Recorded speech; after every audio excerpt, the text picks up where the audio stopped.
donc on va résoudre les problèmes de Haskell.org, 99 problèmes en Haskell de 21 au 29, non, 28e problème. Je précise juste que j'ai pas fait dans la série de vidéos, là vous allez voir le 28.b, j'ai mis directement sa solution sur mon GitHub. Donc le lien en gros qui va retracer les solutions des problèmes de Haskell un à un. Donc j'aurai à noter les problèmes et puis les solutions à côté. Donc vous pourrez aller checker ça sur le GitHub si vous le voulez, hein.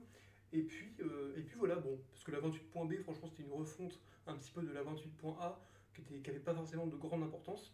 J'ai d'ailleurs par contre optimisé aussi ma réponse de 28.a en mettant un where quelque part pour éviter de calculer la valeur à chaque itération. Bon, bref, c'était juste une petite précision, je vous laisse avec la vidéo, merci. Donc c'est parti maintenant pour le problème numéro 21. Le problème numéro 21, il est plutôt simple, hein. On a une liste d'entrées et on a un index. Ainsi qu'un caractère, et on doit insérer le caractère à l'index tout simplement désigné dans l'input. Alors du coup c'est pas vraiment un index commençant par 0, c'est plutôt un index commençant par 1, donc il faudra aussi tenir compte de ça.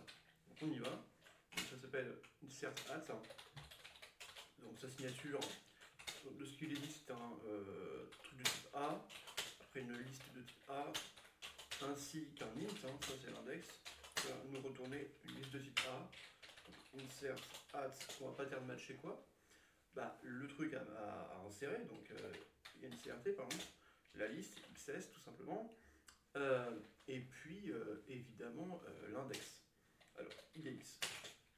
Maintenant le problème c'est que j'ai pas d'insertion magique, on va dire, tu vois ce que je veux dire.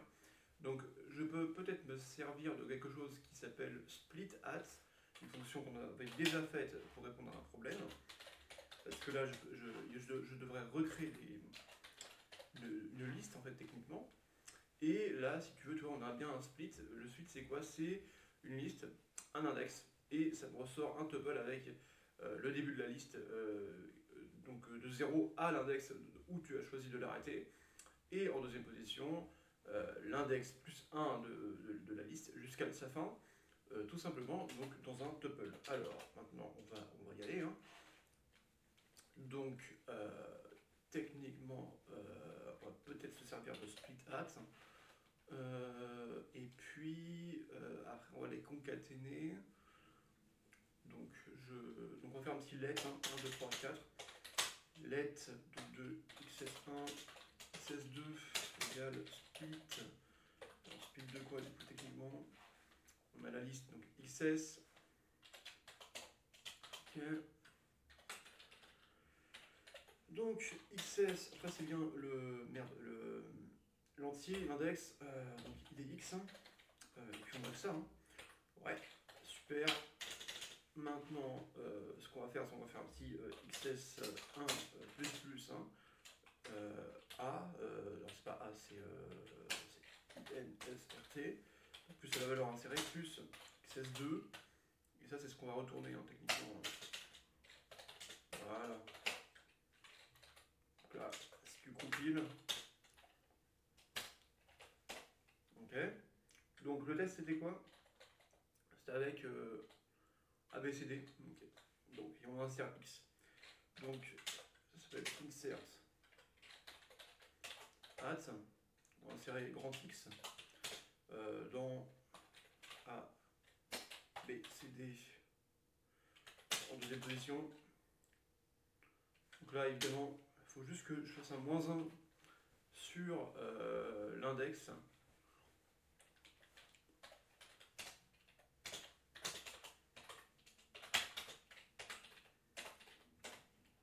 Voilà, nickel, ok. C'est bon.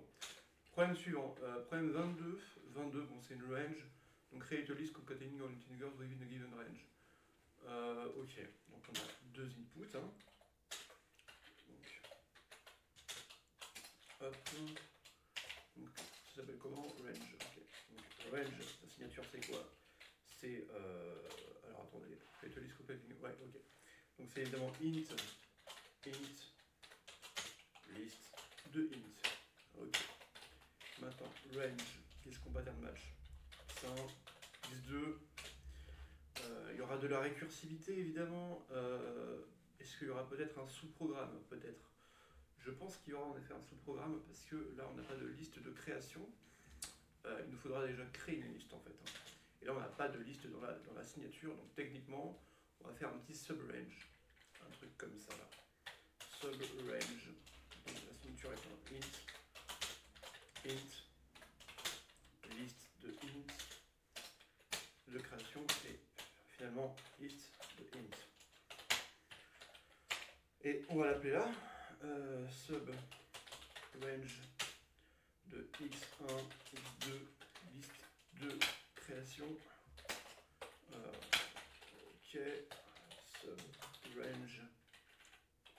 Alors, sub range, pareil, x1, x2. Alors, x1, x2, d'accord. Peut-être aussi un truc qui va me traquer ma position. Bah, ce qui me traque ma position, c'est directement x1 que je vais à chaque fois faire plus 1 dans un appel récursif.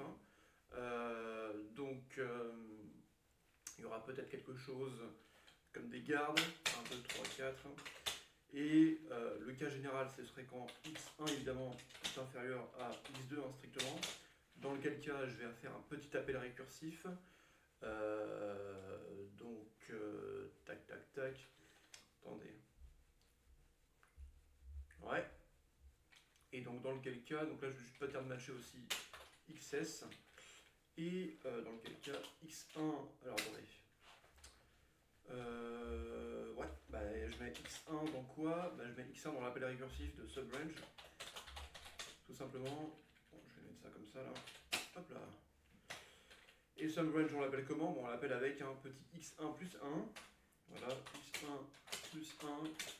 x2 toujours l'index de fin. Et.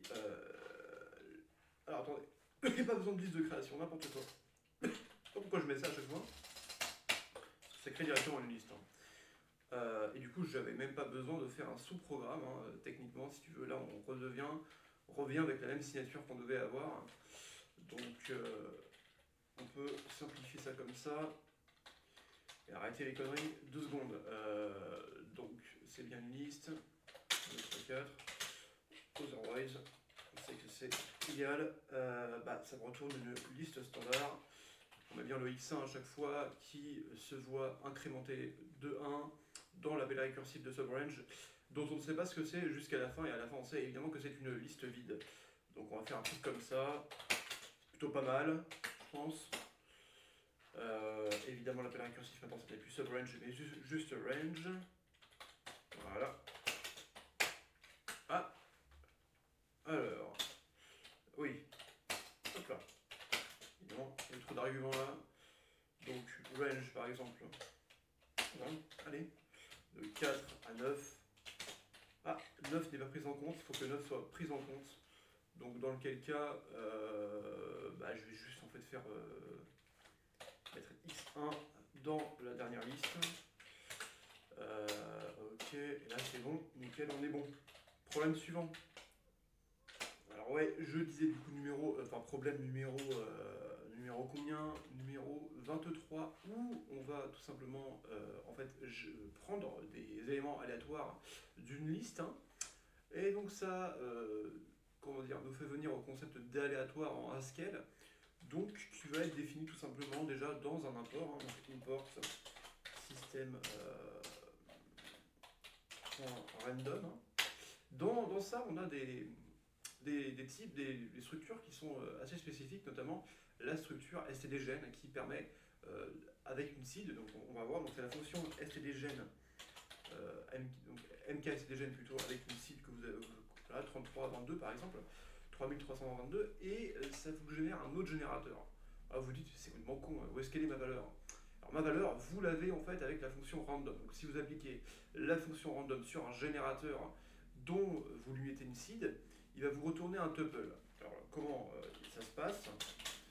Un petit tuple avec une valeur, là c'est la valeur qui a été générée de manière aléatoire, et à droite vous avez un nouveau générateur que vous allez pouvoir maintenant encore utiliser pour générer encore une autre valeur qui elle-même encore va vous générer un autre générateur, ainsi de suite. Donc on pourra faire de la récursivité là-dessus, il n'y a pas de problème là-dessus, donc ça marche plutôt bien.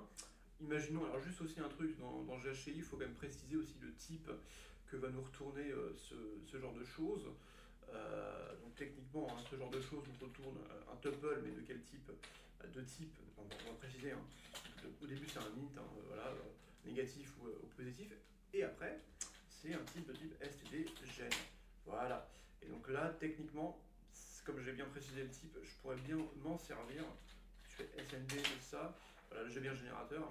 Et donc si je fais un petit random de un random, en prenant son générateur tout simplement découvert avec le premier appel de random, ça va... Voilà, putain la vache. Qu'est-ce qu'il me fout celui-là? Attendez. Oui, alors c'est snd. SND, évidemment.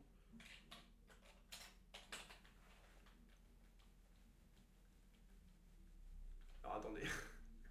Ça c'est bien un tuple. Le tout est un tuple. Ok. Voilà. Et donc, comme j'ai pris la seconde valeur du tuple généré, qui est lui-même un générateur, et que je l'ai mis dans la fonction random, qui normalement, enfin qui toujours retourne un tuple avec un entier au début et un générateur à la fin, ça va bien tout simplement générer une valeur aléatoire qui est juste là, qui n'est pas la même que celle d'avant, parce qu'un générateur génère un autre générateur avec d'autres valeurs, avec une autre seed. Donc on va faire un truc comme ça, donc la fonction... Putain, elle s'appelle comment? RND select, hein, random select, donc c'est 23, ok, donc RND select, sa signature, qu'est-ce que c'est que ça, sa signature? Bah, c'est juste en fait une liste de n'importe quoi, et qui va nous retourner, alors c'est combien d'éléments? Donc c'est n éléments, choisis de manière random, hein. Extract a given number of randomly selected elements from a list. Donc, ouais, il y a quand même un entier pour désigner le nombre d'éléments qui va me retourner, pareil, une liste de n éléments de la liste de manière aléatoire.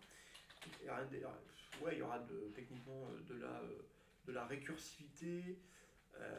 Tac, tac, tac. Donc là, il faut quand même que je traque le nombre d'éléments que j'aurai dans ma liste. Donc, il faut que je crée une liste. Donc, pourquoi pas faire un petit sous-programme qui va me cacher, si tu veux, tout simplement ma liste de construction. Alors attendez, attendez, on va faire un petit sub rnd select. Donc sub rnd select, sa signature techniquement ça va être pareil, une liste, un entier, un autre entier qui va me servir de track, et une liste de A tout simplement. Et ensuite, tac, tac, tac, tac, tac, tac. Pour moi, c'est plutôt bon, hein. Ça, je vais juste pattern matcher XS N, voilà. Et je vais lui mettre dans sub RND select, où j'ai bien du XS, où j'ai bien du N, et où je commence avec 0, hein, techniquement. Enfin, je commence avec 1 plutôt. 1, et j'aurais par exemple si j'ai 3, 1, 2, 3, et au troisième, voilà, c'est la fin, quoi. Donc, alors je peux commencer aussi à 0, et en fait au troisième, je vais retourner juste une liste vide. Tac, tac, tac. Donc là, on y va. Donc, voilà. Donc, il y aura des gardes. Donc, les gardes, elles sont là. On pattern match bien ce qu'on veut, hein. Donc, XS, N, et ensuite, qu'est-ce qu'on a d'autre? Bon, on a un truc de N2, un truc qui va servir de track. Et dans le cas général, N évidemment est inférieur strictement à N2. C'est plutôt le contraire, c'est plutôt N2 qui est strictement inférieur à N, hein. Dans lequel cas, on va générer de manière aléatoire. Ah, ben oui, je suis con, il faut quand même que je mette un générateur au début, hein. Ben oui, il faut que je mette un générateur au début quand même. Comme petit, déjà on va importer, hein. Un petit import, on va mettre peut-être au tout début, hein. Voilà. Import système en random. On va faire un qualified as R, voilà. Donc import qualified system random as R. Ok, et donc là techniquement, si je fais r.mkstd gen d'une seed aléatoire, donc pas dans 2, 3, voilà. Ah putain, mais sauf que ma seed, est-ce qu'elle serait pas en rapport avec la longueur de la liste? Peut-être. Peut-être que la classique, je peux lui dire que en fait c'est la longueur de XS. Voilà, pour encore inclure une sorte de facteur un peu de chaos, un facteur chaotique. Hein. R, MK, STD gène de la longueur de XS. Donc techniquement, là en troisième paramètre, j'ai un type, le type R.std gène. Et puis à ce niveau-là, c'est un générateur que j'ai appelé gène 1 ou gène, juste gène hein, techniquement. Et dans le cas général, 1, 2, 3, 4, je vais pouvoir te déclarer, si tu veux, un autre générateur. Enfin, déjà une valeur modulo la longueur de la liste, hein, modulo la longueur de la liste, que je peux encore passer, hein, je peux la passer en longueur de la liste, hein, faire un length de XS, hein, tout simplement, comme ça j'aurai pas besoin de la recalculer à chaque fois. Donc on modifie encore sa signature. Et à partir de ce moment-là, alors on va dire que c'est L hein, comme longueur. Donc RND select et sub RND select, on pattern match tous les arguments qu'on veut. Dans le cas général, je disais, il nous faut une valeur modulo la longueur de la liste afin de prendre un élément de la liste en fonction, voilà. Mais avant, déjà, il faut quand même que je capte ma valeur et le nouveau newgen. Newgen, c'est le nouveau générateur qui va être donné, comme je vous l'ai dit, par la fonction random. Random sur quoi? Sur merde putain, sur le générateur, hein, techniquement random sur gène, hein. Random gène. Là, ce qui va me donner un autre gène, nanana, on connaît la chanson. Et là, du coup, à la valeur, je peux directement limite faire un appel récursif. Hein. J'ai ma valeur modulo, je peux la calculer on the fly. Hein. Donc in quoi? In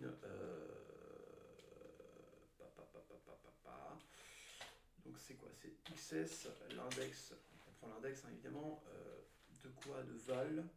Alors c'est ABS, hein. Est-ce que ABS c'est un truc qui fonctionne à la valeur absolue? ABS de moins 5 par exemple.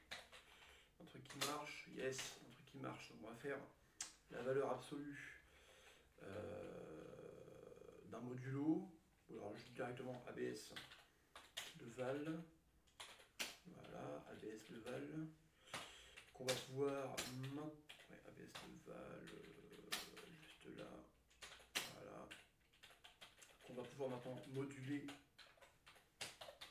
à la longueur de la liste. Alors, c'est peut-être plutôt le contraire. Je crois que c'est oui, c'est le contraire. Je fais un mode de 5 de 2 par exemple. Ouais, c'est bien ça, donc c'est bien le contraire. Donc le mode, on le met avant. Hop là. Et donc là, c'est bien la L modulo la valeur de la liste. Ça, c'est bien ce qu'on va prendre et ce qu'on va mettre dans l'appel récursif de sub select, dans sub rnd select, hein, tout simplement, avec ces arguments qui ont un petit peu changé cette fois-ci. Donc qu'est-ce qui a changé dans ces arguments? XS n'a pas changé, hein, c'est une constante. N, pareil, n'a pas changé. Par contre, N2, oui, N2 c'est N2 plus 1 maintenant. On a mis une valeur en plus. Le générateur, bah ouais, c'est notre gène, tout simplement. Et la longueur n'a pas changé, c'est encore une constante. Otherwise, hein, quand maintenant c'est égal. Donc on a mis le nombre suffisant d'arguments. Alors, otherwise, qu'est-ce qui va se passer? Bon, on va juste retourner techniquement une liste vide. Hein, voilà. Voilà. Hop là. Et ton bon? Non. Pourquoi? Parce que random vient de R. Yes. Ok. Yes, ça compile, putain. Range, non pas c'est pas range, c'est RND select. De A, B, C, D, E, F, G, H. 3 fois par exemple. Oula. Alors, too large. Donc, on a un problème à l'index. Pourtant, L, c'est bien la longueur. ABS val. On a un truc quand même qui est assez grand. Mais non, mais n'importe quoi, putain. Oh là là. Oui, c'est bien ça, modulo ça. Oh là là. Ça, c'est bien plus grand. Hein. Fatigué, moi. Voilà, nickel. Oula, bah oui, j'ai la même seed. Vu que j'ai la même seed et la même liste, ça me met à chaque fois le même truc. Mais si je change ma liste, la longueur. Putain, par contre, je sais pas comment avoir une seed aléatoire. Ça, je sais comment, à partir d'une seed aléatoire, ça va me générer des nouveaux générateurs et des valeurs, etc. Mais faire une seed aléatoire, faudrait que j'aille chercher dans un entier, dans un fichier tel que dev random ou un truc comme ça. Mais bon, on a un peu le concept. Donc techniquement. Ah, attendez. Ouais. Ok. Bon. Problème 24. C'est un mix du problème 22 et du problème 23 techniquement. Hein. On y va.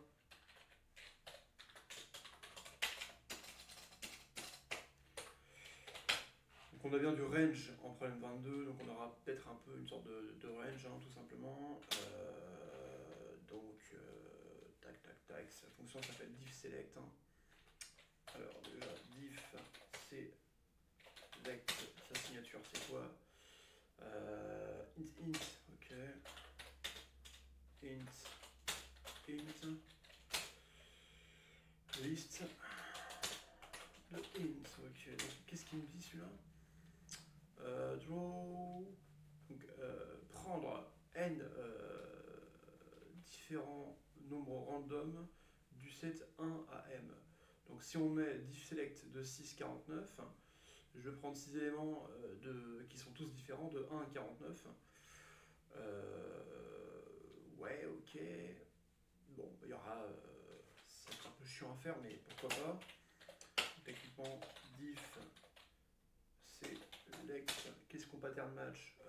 Déjà, on pattern match le nombre d'éléments, donc n éléments, le set, donc max, ouais, max, hein, tout simplement.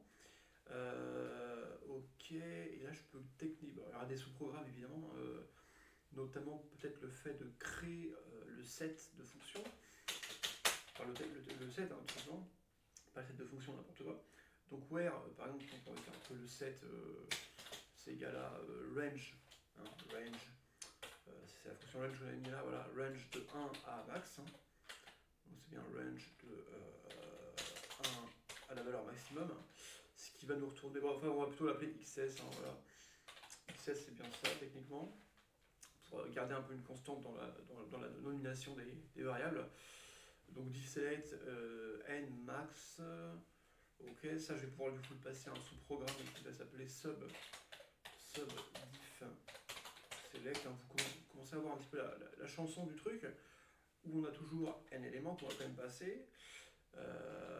On aura le set qui aura été créé, donc XS, hein, on n'a pas besoin de mettre max cette fois-ci là, on a déjà créé le set. Et donc dans sub diff select, on va implémenter cette fonction là, hein, tout simplement. Sa signature, du coup. Alors, bon, je peux aussi mettre un générateur, je pense, directement de nombres aléatoires, hein, avec une seed R, MK, STD, gen, par exemple de la longueur de XS, hein, je peux le faire, il n'y a pas de problème là-dessus. Donc le length de XS, c'est quelque chose de possible. Ok, ouais. Donc R, MK, STD, gen de la longueur de XS en tant que seed. Yes, c'est un truc qui peut se faire, ça. Donc sa signature, c'est quoi? Donc le nombre que je dois générer, donc les éléments doivent aussi tous être différents, donc ok. Ensuite, c'est une liste de A, on prend de int, hein, bon ok, parce que c'est un range qu'on a fait ici. Et ensuite, c'est un générateur aléatoire, r.stdgen, qui va me retourner normalement une liste d'entiers de longueur n. Donc maintenant, sub diff select, qu'est-ce qui va se passer? On pattern match toujours n. Ok, on pattern match XS, yes. Qu'est-ce qu'on pattern match d'autre? Le générateur, ouais, bah ouais, on pattern match le générateur. Maintenant, ce qui va se passer ici, il y aura peut-être des, ouais, donc il y aura évidemment peut-être des garde, donc c'est pour ça que je vais peut-être traquer aussi où est-ce que j'en suis en termes de génération d'éléments. Hein. Donc on met un petit int, voilà. Et ensuite là on met un petit n2, voilà, pour avoir le track de suivi de 1, 2, 3, 4. Donc dans le cas général, évidemment, n2 est strictement inférieur à n, qui va me faire un truc d'appel récursif. Alors, il y aura quand même des choses à vérifier. Il y aura des choses à vérifier, 1, 2, 3, 4, notamment la valeur qui aura été trouvée dans le set pour voir si elle n'est pas contenue directement dans le set tout simplement qu'on aura généré. Et ça pose un problème de signature, vu que si à chaque fois je dois m'assurer que l'élément généré est absolument différent des éléments qui ont été générés avant, enfin qui ont été piochés avant, je peux le faire bêtement peut-être avec un lm, hein. Par exemple, vous avez la fonction lm, donc est-ce que 3 est dans la liste de 1 à 12 ? Bah ouais, il est dans la liste de 1 à 12, mais est-ce que 32, non, bah non, 32 il est pas évidemment. Donc je peux passer par la fonction lm et tant que, comment dire, si elle n'est pas, s'il n'est pas dedans, je le mets, s'il est dedans, bah, je vais encore rappeler ma fonction sub diffselect en appel récursif, hein, tout simplement, avec un nouveau générateur afin d'espérer qu'il me génère un nombre qui n'est pas encore contenu dans le set. Mais évidemment, vu que si je ne mets pas une liste de création dans l'appel de la fonction, et ben je n'aurai aucun moyen d'appeler ma fonction elem, si tu veux, on the fly, hein, dans la fonction. Donc il faut que je crée une liste, ce que j'appelle de création, hein, une liste de création, peut-être un truc comme ça. Donc ça va changer un petit peu ma signature juste là. Ça va être une liste d'entiers, la fameuse liste de création. Donc là ça va être XS2. Là ça va être XS2 techniquement. Donc bon, vous avez vu que otherwise techniquement je retourne XS2. Sinon là je génère la valeur, donc l'index val ainsi que le générateur newgen qui est égal à quoi? Qui est égal à random r pour random. R pour random de quoi? De gen. Voilà. Ensuite, bon. Ensuite, qu'est-ce qui bat? Voilà.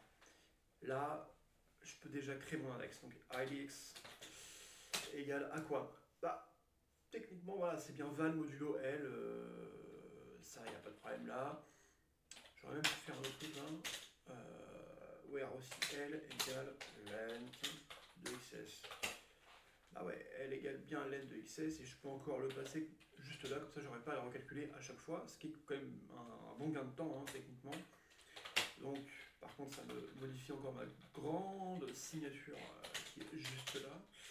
Donc, en tant qu'entier, là j'ai bien un petit L qui est passé en étant la longueur de XS hein, tout simplement. Bon je peux directement en fait hein, le faire comme ça. Length de XS. Yes. Ah bah attendez. Si j'ai mis L qui est là j'en ai rien à foutre, je vais aussi mettre L. Je vais me faire chier. Ok. R pour random du générateur IDX.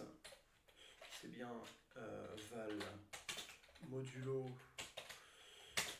L qui a été capté juste là. Ensuite, je ne sais pas comment LM fonctionne, mais j'espère au moins qu'il utilise des hashmaps pour gagner des petits temps. Quoi. Voilà. Donc index égale val mode L, ok. Bah là je vais faire un test. Hein, tu vois, if IDX, techniquement l'index c'est la même valeur. C'est pas la même valeur du coup techniquement, mais donc c'est IDX-1. Parce que l'index qui va être généré là, vu que c'est modulo L, imaginons que la liste qu'on est 6, donc ça fait un truc de longueur 6, donc j'aurai un truc entre 0 et 5, sauf que mes vrais éléments ils vont de 1 à 6. Hein.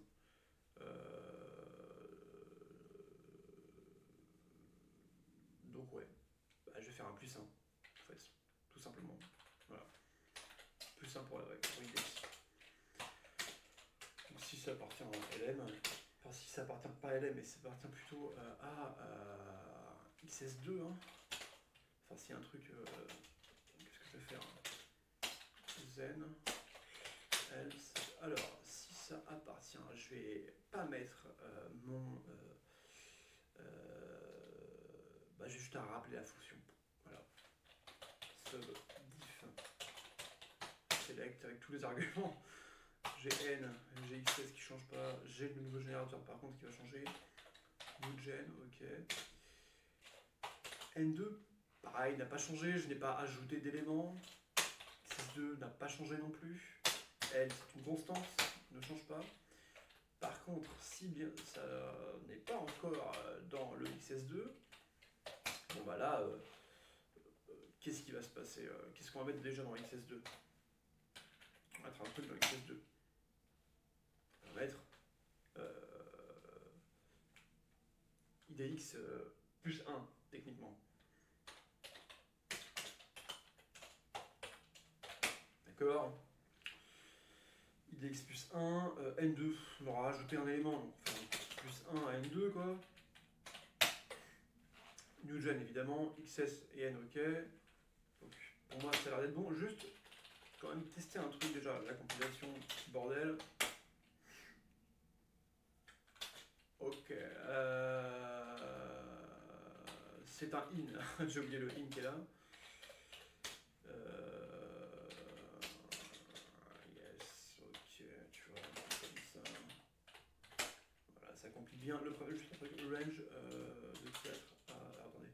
Range de 1 à 7. Ouais, ok, ça me fait bien de 1 à 7 comme ça. Et vu que ça me fait bien un truc de 1 à 7, techniquement ça devrait marcher ça, non? Top 24. Diff select 649.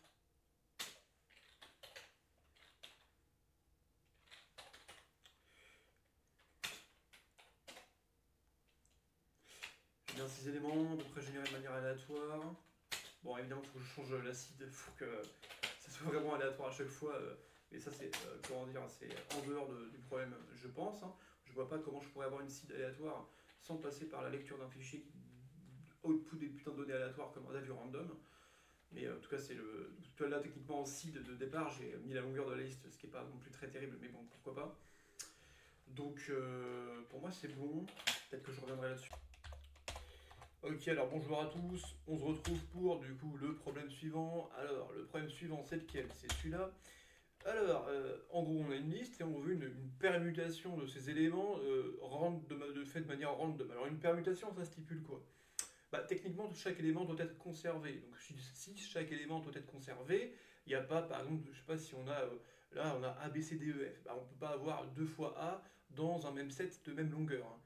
Parce qu'il va techniquement écraser un autre élément et donc on veut que chaque élément soit conservé. Hein, je le redis, mais c'est important. Et donc, que chaque élément que tu tires dans le set soit unique à chaque fois. Donc, c'est exactement, si tu veux, la même architecture du problème numéro 24. Hein. Donc c'est quasiment du copier-coller en fait. Hein. Attendez, je vais mettre de la musique. Voilà. Et puis on y va quoi. Donc là on va pas se faire chier, tu copies-colles. Hein.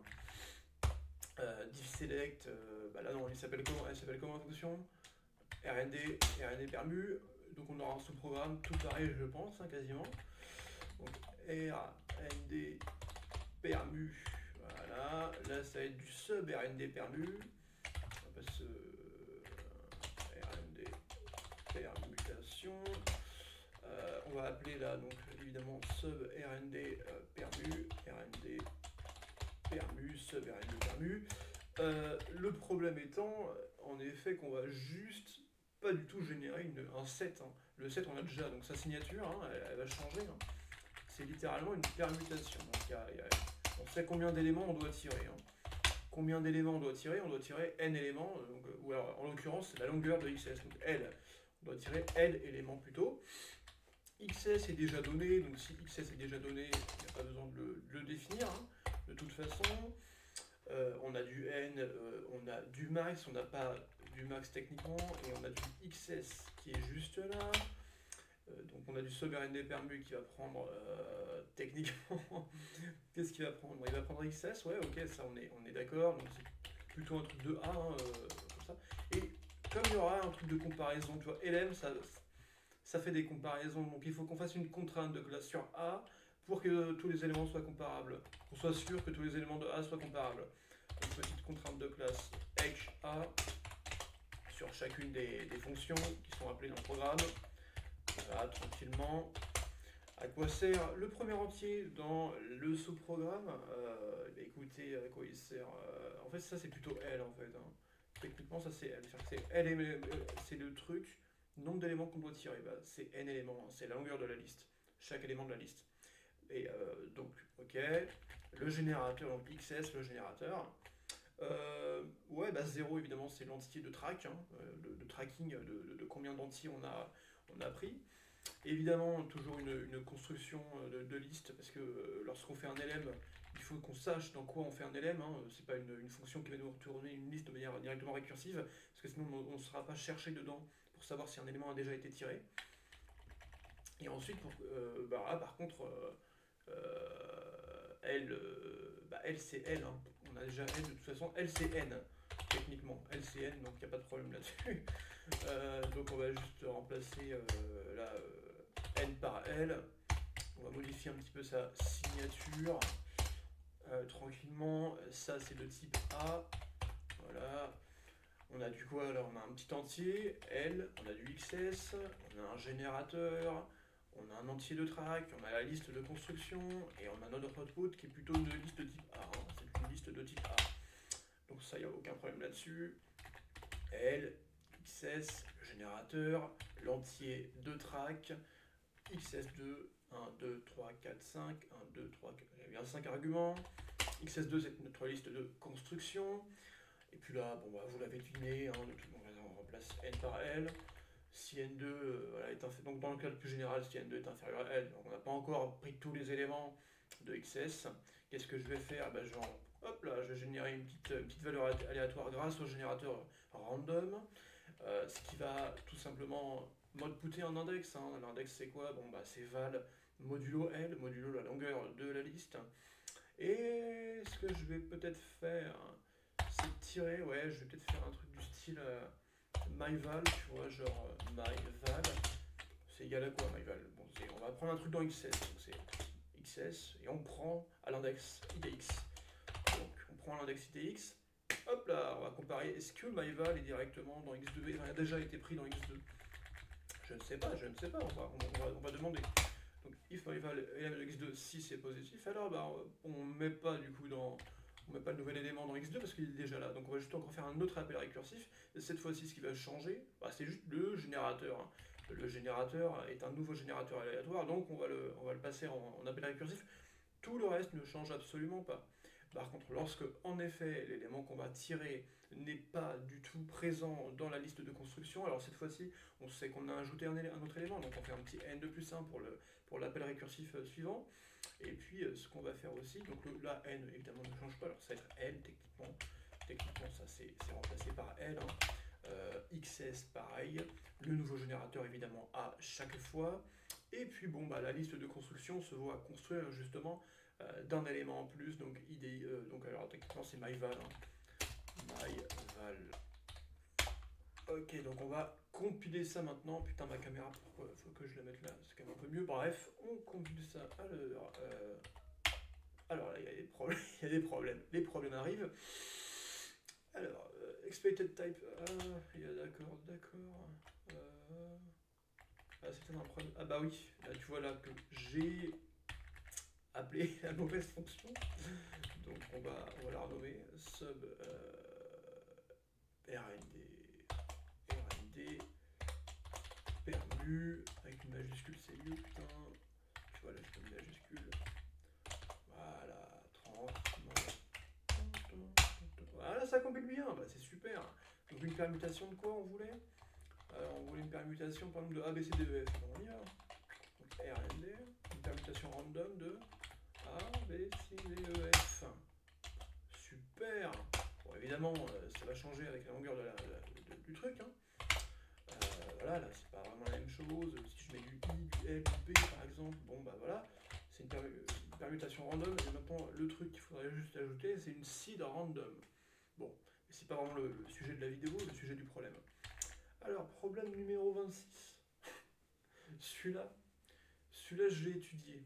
Et ouais, parce que je l'avais un petit peu vu avant. Et il est résolvable de manière à vous faire tordre le cerveau. Alors ce problème-là, il est très très compliqué, enfin je trouve en tout cas en tant que débutant en Haskell, c'était trouver toutes les combinaisons possibles hein, à partir d'une liste d'entrées. Donc vous avez, je sais pas, A, B, C, D, E, F, et vous voulez trouver toutes les combinaisons de groupes de 3 possibles à l'intérieur. Donc il y a 3 parmi la longueur de A, B, C, D, E, F, A, B, C, D, E, F, donc ça fait 6, donc 3 parmi 6. Super, ouais. Alors comment ça va se faire? Bah, vraiment, j'ai essayé de chercher par moi-même et j'ai vraiment pas trouvé la solution. Donc là, je me suis aidé quand même de ChatGPT. Et en effet, on a une implémentation qui est, je pense, une des plus élégantes que j'ai vues toute ma vie, hein, qui est juste celle-ci. Donc en gros, bon, alors sa signature, évidemment, c'est un entier, donc le K, et c'est le 7, hein, le 7 qui est A, et ça va évidemment nous retourner une liste hein, de 7, hein, donc une liste de type A. Et ce qui va se passer vraiment, ce qui est important, c'est ici. Donc au début, évidemment, je vais pattern matcher K. Et c'est quoi techniquement la combinatoire? C'est comment est-ce que tu vas retourner tous les groupes possibles. Tu prends ton A, tu sais que tu auras en fait du A avec n'importe quoi, donc si tu as du 3 parmi n par exemple. Donc tu prends ton A, tu sais que ton A, bah, il y aura n'importe quel élément après, à part lui-même, juste après. Et des éléments aussi qui sont distincts.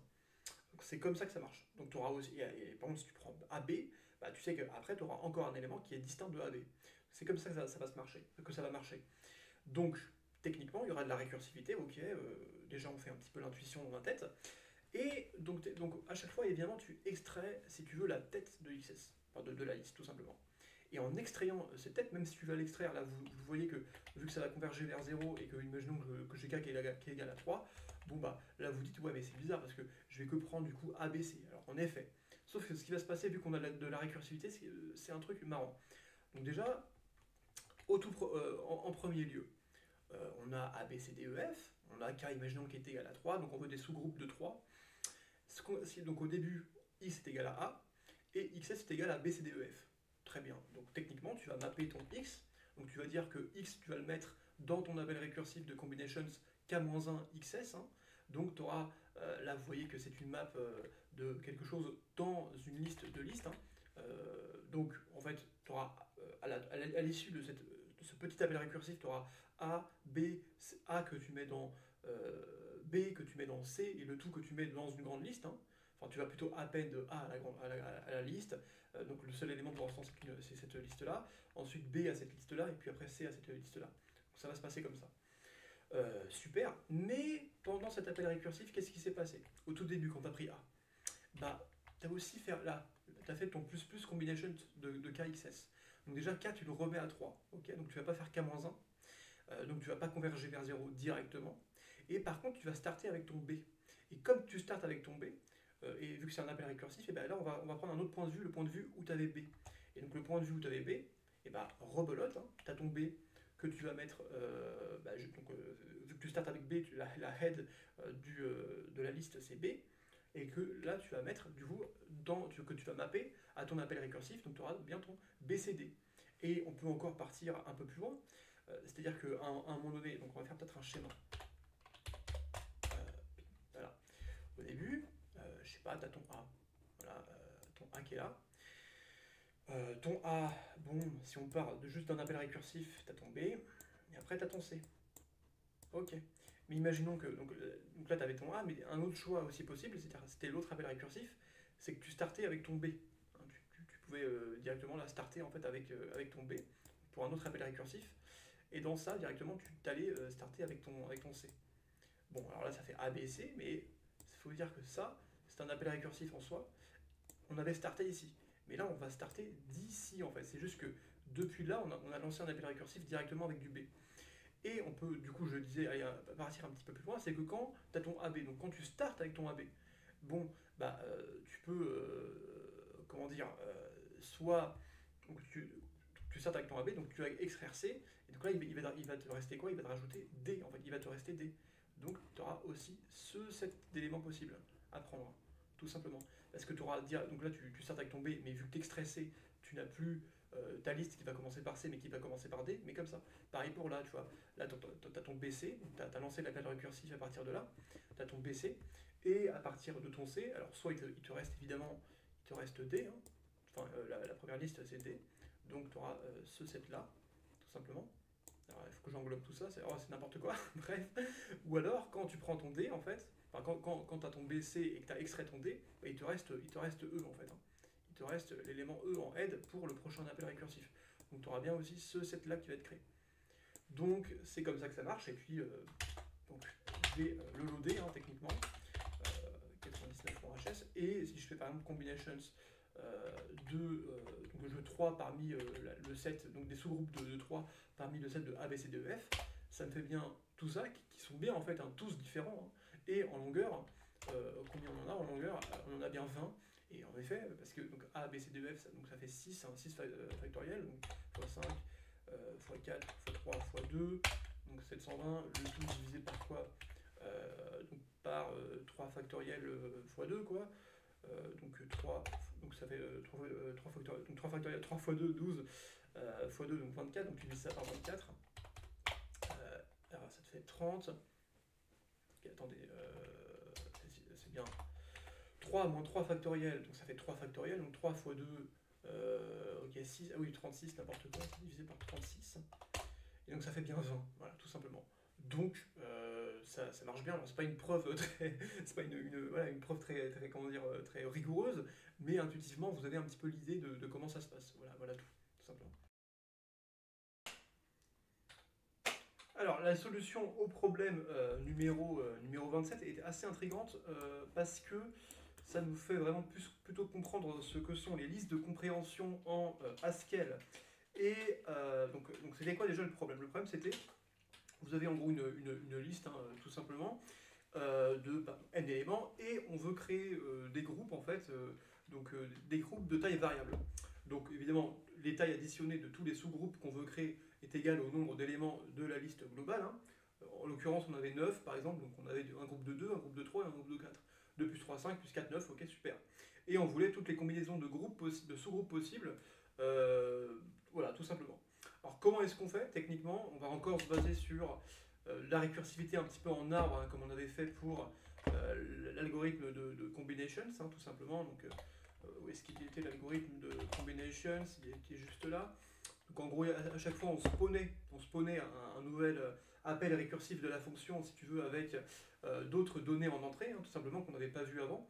Donc on avait par exemple du A, et après on avait extrait le B, mais comme on avait extrait le B, il restait que CDE, donc on avait du A par exemple, donc techniquement, tu vois, on spawnait avec du CDE tout simplement, et si tu spawns avec du CDE, bah, techniquement tu prends du C, tu le mets dans le D, quand tu prends du C par exemple, et que tu as pris le D, bah, il reste plus que E, F, G, donc voilà, c'est un truc comme ça, c'est un arbre récursif techniquement. Et puis là, c'est à peu près la même chose, mais ça nous fait intervenir un petit peu plus de compréhension pour justement les listes de compréhension, c'est le cas de le dire. Donc techniquement, sa signature, c'est bien des éléments qui peuvent être comparés, donc une liste, hein, ensuite une liste d'entiers qui va définir le nombre de sous-groupes qu'on veut, et puis l'output, évidemment, c'est une liste de listes de listes. Pourquoi une liste de listes de listes? Déjà une liste en grand, parce que c'est pour que ça contient toutes les possibilités de combinaison des sous-groupes. Ensuite, pourquoi à l'intérieur une liste de listes? Bah, tout simplement pour contenir la possibilité en tant que telle, hein, ça c'est une possibilité, et à l'intérieur c'est littéralement qui contient les éléments d'un sous-groupe, voilà, qui va, donc à chaque fois, donc, dans cette liste de listes, hein, on aura si on veut créer une combinaison de 3 sous-groupes, on aura 3 sous-groupes, 3 éléments à l'intérieur. Alors, qu'est-ce qui va se passer? Donc en fait, c'est une liste de compréhension, hein, comme je l'ai dit, dans le cas général, avant qu'on soit à la fin du programme récursif, on appelle en fait tout simplement une liste de compréhension où on va mettre G dans GS. Alors qu'est-ce que c'est que G? Alors G, voilà, on appelle juste l'algorithme qu'on a fait du coup avant, donc imaginons que là on partait de l'exemple, on a une liste de longueur 9 et on veut toutes les combinaisons possibles pour des sous-groupes de 2. Alors c'était bien ça, c'était de 2, 3 et de 4. Ok, 2, 3 et de 4. Donc au tout début, ce que tu vas faire, c'est que tu vas prendre, si tu veux, donc ton ensemble, ton XS, hein, ton ensemble de personnes, enfin d'éléments dans ta liste, ok? Et tu veux faire au début toutes les combinaisons de 2, donc 2 à 2, donc 2 parmi 9. Tu fais toutes tes combinaisons de 2 parmi cet ensemble, en l'occurrence égal à 9 en termes de longueur, et tu dis que ça c'est égal à G. Bon, bah d'accord, ok, super. J'ai toutes les combinaisons d'au moins cette longueur de sous-groupe par rapport au groupe général. Bon. Qu'est-ce qui va se passer juste après que tu aies créé, en fait, si tu veux, une déjà combinaison directement, donc c'est comme ça que ça se passe dans les listes de compréhension, c'est que tu définis donc après le pipe, hein, tu définis ta première variable qui, donc, elle, peut être appelée par la variable que tu veux définir du coup à droite, hein, séparée par une virgule, et elle peut être appelée du coup à chaque itération. Donc à la première si tu veux, comment dire, premier élément ressorti par combinations n de xs, on peut directement appeler quelque chose sur cet élément-là. Donc cet élément-là, le premier élément, hein, c'est techniquement, si tu veux, une combinaison tu vois, d'éléments, donc c'est une chaîne de caractères. Okay, c'est une chaîne de caractères. Cette chaîne de caractères, on la retrouve juste là. On la retrouve ici, donc c'est G en fait. Hein, c'est G à une itération, à T itération. À l'instant T, on a une itération par exemple, et on a un G, on a une chaîne de caractères, une combinaison de 2 caractères par exemple.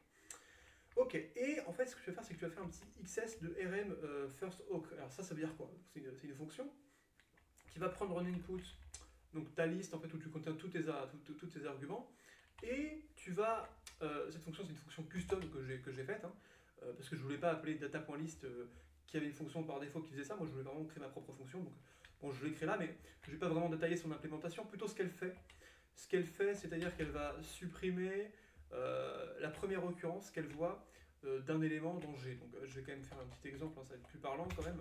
Imaginons que j'ai une liste là qui va faire 1, 2, 55, 1, 2, 2, 3, et que j'appelle RM, first, awk, et que j'appelle en deuxième argument 1 par exemple.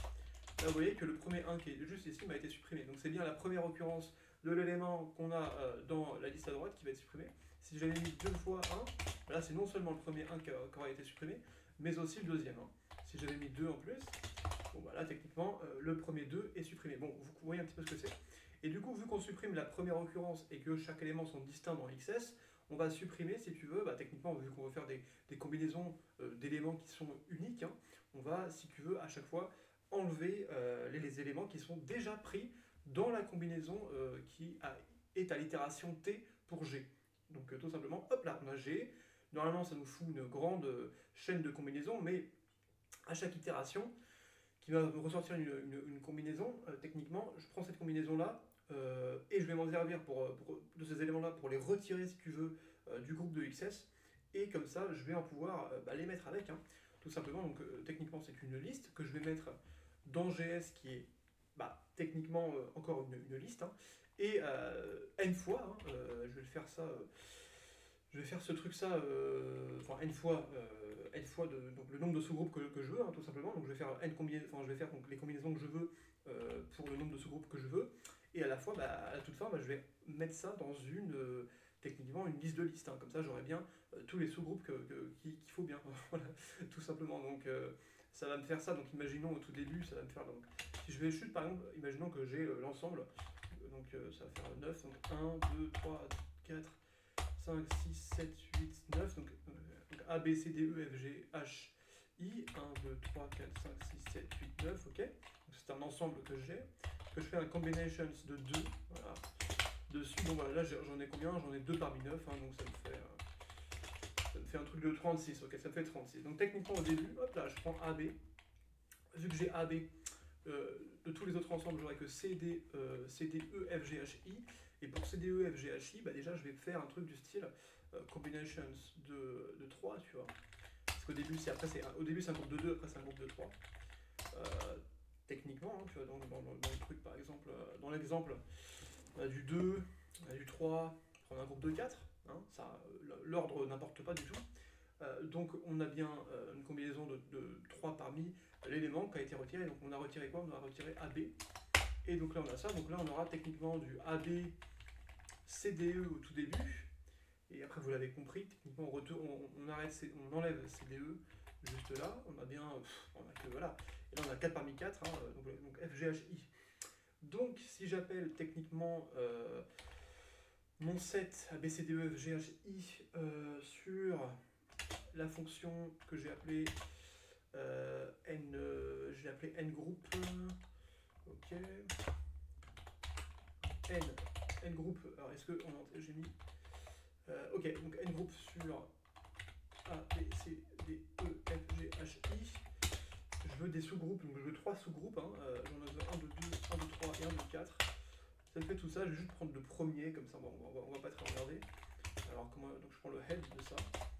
Et donc là, vous voyez bien que ça m'a pris A, B, C, D, E, F, G, H, I, exactement ce que l'on avait stipulé après.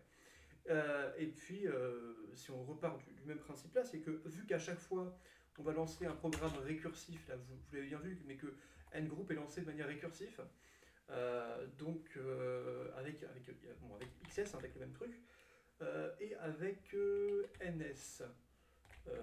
Tac, tac, tac. Donc ce qui veut... Alors ouais, je disais, vu qu'on est sur du récursif et surtout dans une liste de compréhension, donc c'est-à-dire qu'on est sur du récursif, donc ça s'appelle, mais à la toute fin, il va remonter, en fait, il va se dire, bah tiens, donc quand on m'a appelé, on m'a dit de faire quoi? Donc là, il va aller à la fin, et ben on m'a dit en fait que j'étais dans une liste de compréhension. Et vu que j'étais dans une liste de compréhension et que j'ai pas fait tous les termes tout simplement qui m'ont été désignés, je vais passer, donc là je remonte d'un niveau, ah il me manque un terme, je vais passer au terme suivant. Donc là le terme suivant c'est pas dans la combinaison de 2 parmi 9, mais dans la combinaison juste après, parce que c'est techniquement 3 parmi 9, hein, c'était des groupes de 2, 3, 4 parmi l'ensemble de 9. Et donc le 4 parmi 4, il n'y a qu'une possibilité, donc c'est la fin de mon appel. Donc j'augmente d'un cran, et là je vois, donc là il se dit, ok, bon j'augmente d'un cran, maintenant je passe au terme suivant, vu que je suis dans une liste de compréhension. Donc, et puis ce qui va se passer, c'est pourquoi, donc on peut même prédire en fait le terme suivant. Techniquement, si je te dis que là je vais lancer la fonction 2, 3, 4, hein, les sous-groupes de 2, 3, 4, toutes les combinaisons possibles, là je vais vraiment prédire que en fonction du fait que tout simplement, alors attendez, combien est-ce que j'ai de possibilités si je fais un petit combinations de 3 parmi l'ensemble C, D, E, F, G, H, I, hein, parce qu'on a enlevé le AB, évidemment, on est au deuxième appel récursif. Donc C, D, E, F, G, H, I, j'ai bien CDF. Donc techniquement, je te parie que j'aurais du ABC, CDF, et ensuite je vais enlever donc, le CDF de tout ça. Donc il me restera quoi? Il me restera donc CDF, donc il me restera EGHI. Je te prédis que le deuxième élément, c'est littéralement AB, CDF, EGHI. Ah putain le con, alors attendez, je voilà. Voilà, super, AB, CDF, EGHI. Parce qu'on est au deuxième appel et on est parti d'un cran supplémentaire pour ce qui nous restait en termes de place pour les combinatoires. Donc voilà, alors c'est vraiment là pareil. Donc c'est notamment la puissance des arbres récursifs, parce qu'on peut imaginer ça comme des arbres récursifs hein, techniquement, c'est-à-dire que tu es là, tu as un appel récursif qui lui-même va appeler binairement un appel récursif, ok, mais aussi un autre appel récursif avec du coup d'autres données, etc. Donc ça se propage vraiment comme une sorte d'arbre, et à la fin tout va se concaténer en un résultat. Et là c'est la puissance d'arbre récursif fusionnée avec la puissance des listes de compréhension qui vont tout simplement, donc là si vous enchaînez de variables à gauche plus à droite, hein, vous allez facilement passer d'une variable à l'autre à droite. Ensuite, quand vous avez tout passé, vous passez d'une variable à la plus à gauche tout simplement, et après, voilà, etc. Après vous passez encore. C'est un principe d'une montre hein, par exemple, toutes les 60 secondes on se déplace d'une minute, et toutes les 60 minutes on se déplace d'une heure. C'est à peu près le même truc qu'il faut garder en tête pour les listes de compréhension.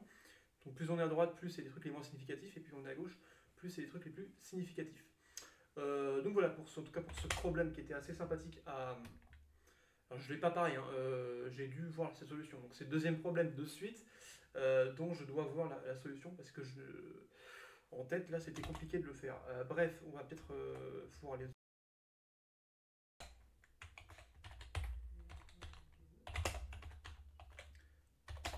Ok, donc on y va maintenant pour le problème numéro 28, hein, qui est assez intéressant. Vous avez une liste de listes du coup qui ont des longueurs évidemment qui vont différer. et on va devoir réordonner ces éléments, hein, donc ces listes techniquement qui sont contenues dans une liste globale, de manière ascendante en fonction de leur taille. Donc on y va, hein. Elle sorte sa signature, c'est une liste de listes, donc le type A. A n'a pas forcément un comportement spécifique, donc c'est juste A comme ça, qui va pareil me ressortir une liste de listes de type A. Elle sort maintenant, va me pattern matcher la liste, hein. Donc c'est des questions. Et maintenant, alors ce qui serait sympathique de faire, c'est une sorte d'implémentation peut-être de quicksort, hein. Quicksort va être récursif. Comment est-ce qu'on implémente quicksort en Haskell? C'est assez, pas forcément simple, mais ça se fait de manière assez sympathique, comment dire, voilà. En gros, donc c'est un truc récurrent. Donc techniquement, le quicksort c'est quoi? C'est tu prends en gros le premier élément et que tu dis bah tiens je vais comment dire, à partir de ce premier élément, je vais te trier toute ma liste en deux listes, hein. Une liste qui va être inférieure à cet élément-là et une autre liste qui va être supérieure à cet élément-là. Et donc ça va faire déjà une sorte d'arbre à deux nœuds, tu vois.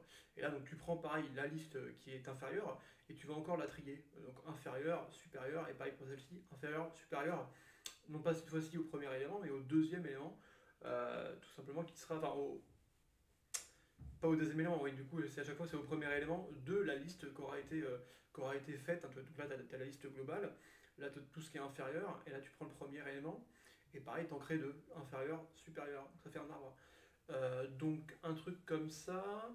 Alors l'implémentation de Quicksort, donc si on pense un peu de manière logique, déjà je vais vous l'implémenter un truc de base, hein, genre sans parler de tri ou quoi que ce soit, enfin de tri de chaîne de caractères, c'est donc quick sort, on va l'appeler.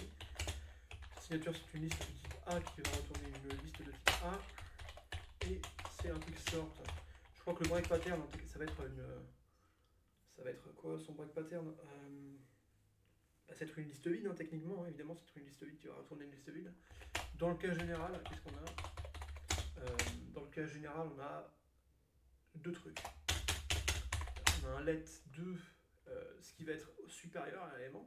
Déjà, on va trier, on va pattern matcher ce qu'on veut. Donc, on voit le premier élément déjà, donc x de xs, ok, super.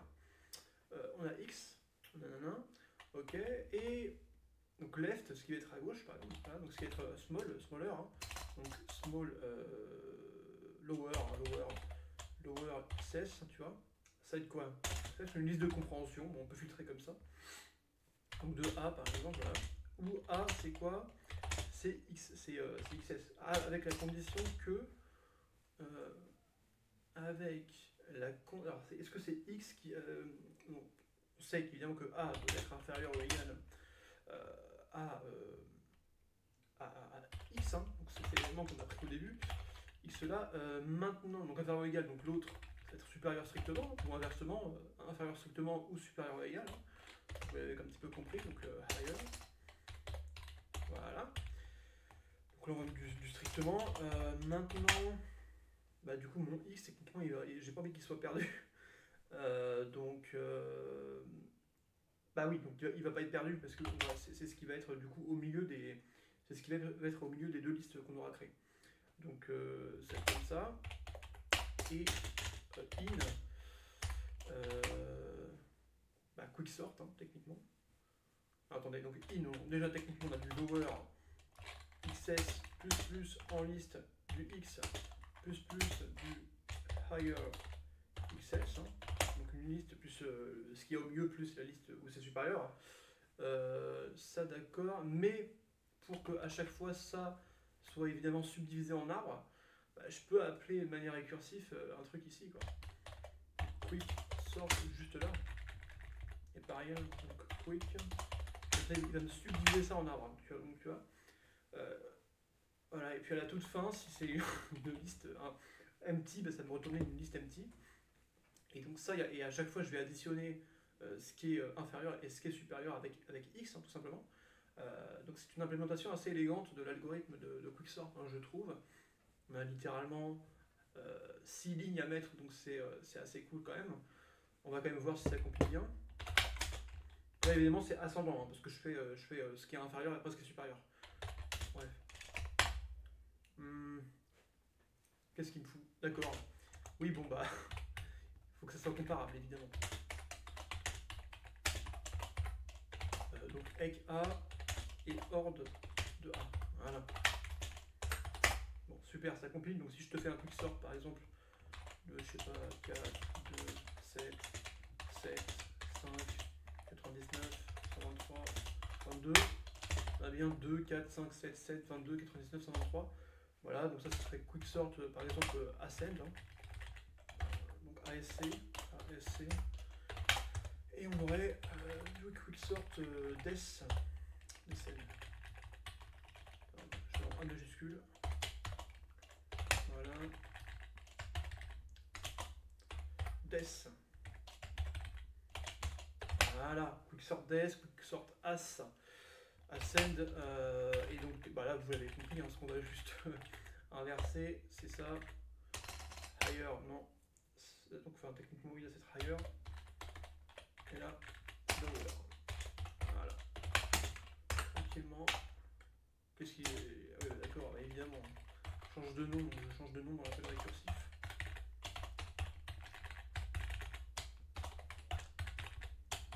Voilà. Ok, super.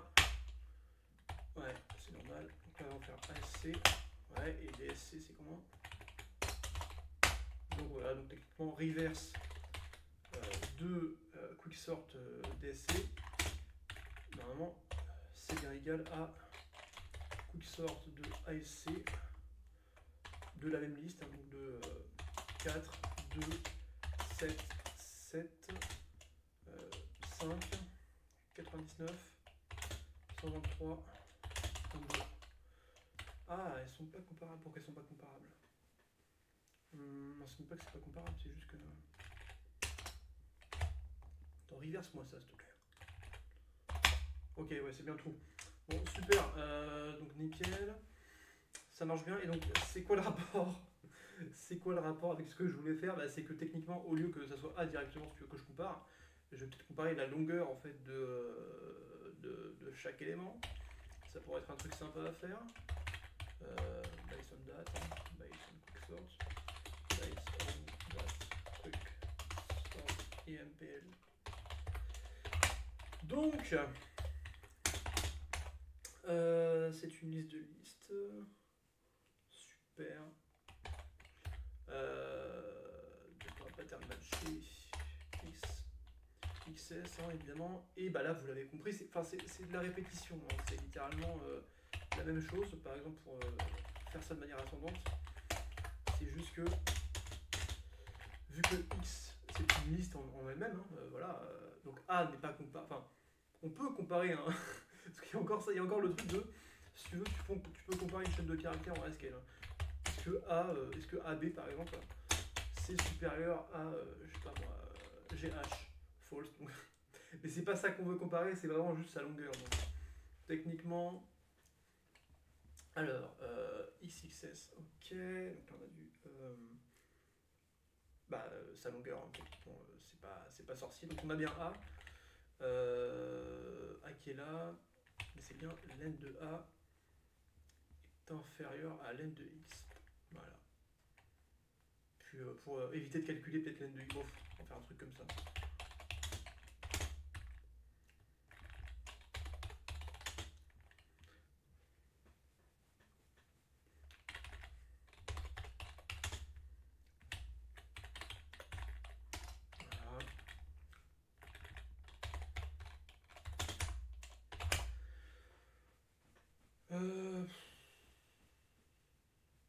Peut-être. Peut-être. Attendez, je suis fatigué. Putain la vache. Qu'est-ce que c'est que ce bordel? Attendez. Ah oui, putain, le con, j'ai appelé. Non, elle sort. Elle sort. Voilà. Bon, ça compile. Waouh. Que Dieu bénisse l'ordinateur. Ça compile et bah, du coup on va faire le test. Hein. Hop.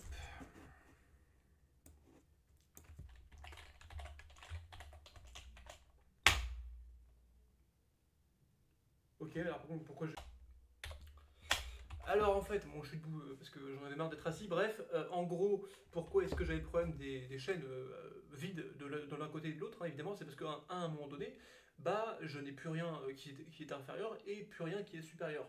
Du coup, ce qui va se passer, c'est une concaténation des listes, mais si, donc là, regardez, si je concatène une chaîne de caractères avec une liste vide, donc techniquement un truc, donc ça va donner lieu à ça, à la concaténation de ça. Et du coup, je vais bien retrouver, si tu veux, ma chaîne de caractères vides à droite, hein. Donc voilà, quoi, tout simplement. Parce que techniquement, là, j'ai bien Lower XS qui me ressort, en fait, hein, tout simplement. Merde, moi, je vais quand même m'asseoir parce que c'est un peu con. En gros, Lower XS, si tu veux, qui va me ressortir un L-sort de listes, hein, c'est qu'une liste de listes, plus une liste de listes. Donc en gros, ça va être un truc comme ça. ABC. Donc là, en gros, s'il n'y a rien qui est supérieur, quoi. Plus un truc comme ça, tu vois, ça me faisait ça. Et là, on retrouve bien la merde, quoi. Donc il faut juste que je fasse ça. Et là, j'ai plus de problème parce que c'est bon, quoi. Là, c'est vraiment le niveau se fait à la première liste et pas à la deuxième liste. Donc là, on n'a pas de problème. Donc voilà, et puis là, voilà, bah, du coup, ça se passe bien. Donc franchement, il n'y a aucun problème. Tu vois, si je fais un petit L sorte de ça, on a bien l'input qu'il fallait. Donc ça, nickel.